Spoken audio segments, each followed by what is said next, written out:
The launch of GPT-5 seems to be getting further away as OpenAI's leadership fragments. Meanwhile, other AI labs are introducing smarter models, and smaller AGI efforts like Character.AI are being swallowed by giants like Google. In my opinion, this leaves only 4 companies in the race to develop the most capable models. Greg Brockman is taking a sabbatical until the end of the year, the first time since co-founding the company. He says the mission is far from complete, as there's still a safe AGI to build. Of course, anyone taking time off could have personal reasons, but we also see the complete departure of another co-founder, John Schulman, to Anthropic. The reason Schulman, the former head of alignment at OpenAI, moved to Anthropic, I believe, is revealed in this phrase. He said he wants to do research alongside people deeply engaged in the topics that interest him most. It's hard to interpret this any other way than to say he wasn't working with people deeply engaged in the kind of alignment work he was doing. For those who don't know, the alignment team is an effort to align machine values with human values.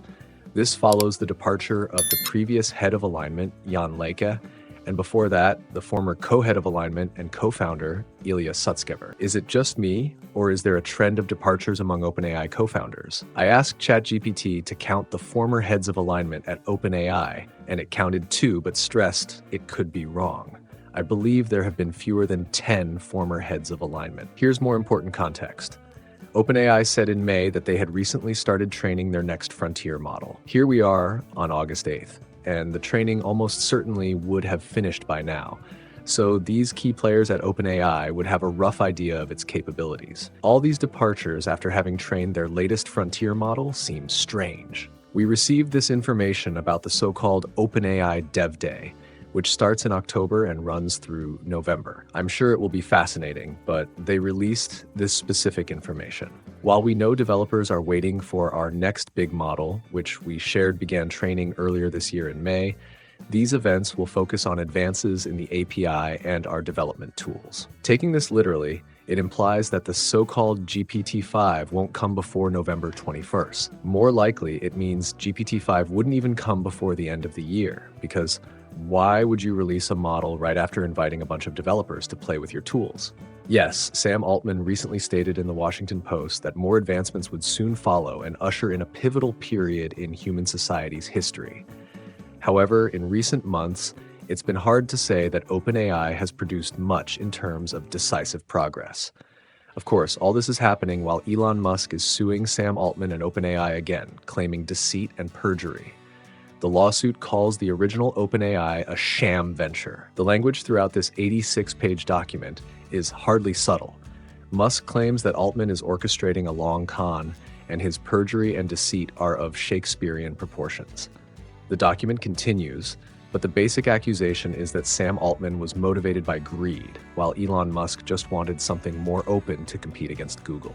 So I think Musk and others might raise an eyebrow when later in the article, Altman said that ensuring open source models are readily available to developers in other nations will further strengthen our advantage, referring to the US. The fundamental question the article raises is, who will control the future of AI? Well, as of today, it seems increasingly unlikely that it will be Sam Altman. OpenAI is certainly good at producing AI. SearchGPT could make some money for them, and GPT-5 is coming at some point, presumably this year.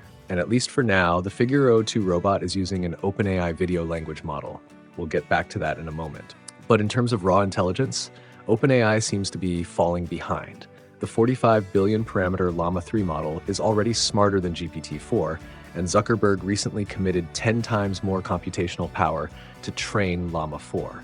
Or to put it another way, OpenAI's next model would have to be significantly better than GPT-4 just to reach the current state of the art, let alone the state of the art when Llama 4 is released. And of course, meanwhile, even just this year, we might be getting the Claude 3.5 Opus from Anthropic, or even the Claude 4. Simply put, a year is a long time in AI, and the debate has moved forward. Even the White House is now encouraging open source competition, much to OpenAI's dismay. Sam Altman, meanwhile, is still warning about people stealing key intellectual property.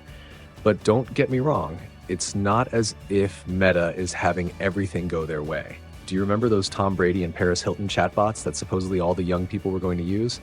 I think each celebrity was paid something like $5 million for a few hours of recordings. Well, apparently they're being scrapped now. and none of those AI chatbots have gained a particularly large following. But things aren't going particularly well for smaller AGI labs like Character.AI either. Their product was or is a series of chatbots, but they were also aiming at AGI and training their own base models. Obviously, the leaders of Character.AI must have been somewhat disappointed with these new base models because essentially they were bought out or hollowed out by Google, not by buying a rival company, but by taking their key talent and intellectual property. At this point, you might be starting to notice a certain trend. If the incrementally higher intelligence of new models were due to obscure tricks or arcane knowledge, you'd expect smaller labs like Character.AI to be doing as well as the bigger labs. But if it was all about the sheer scale of data and computation, you'd expect the leaders to be increasingly, well, Meta and Google. And that's more or less what we're seeing. Although, of course, measuring this intelligence is quite difficult. We have the LMCIS Chatbot Arena Leaderboard, where the new Gemini 1.5 Pro takes the lead with almost 1,300 ELO. But if you notice, we have the GPT-4 Mini in third place, ahead of the Claude 3.5 Sonic, which in my own benchmark is much further ahead. If we were to rely solely on these ELO rankings, you'd think, well, if OpenAI can create a tiny model doing almost as well as the rest, they must be doing incredibly well. But LMIS recently did something great, which was to release a batch of raw data showing comparisons between the models and which one won. I looked through the dozens of examples and a trend emerged. The Claude 3.5 Sonic essentially refused more requests than the GPT-4 Mini.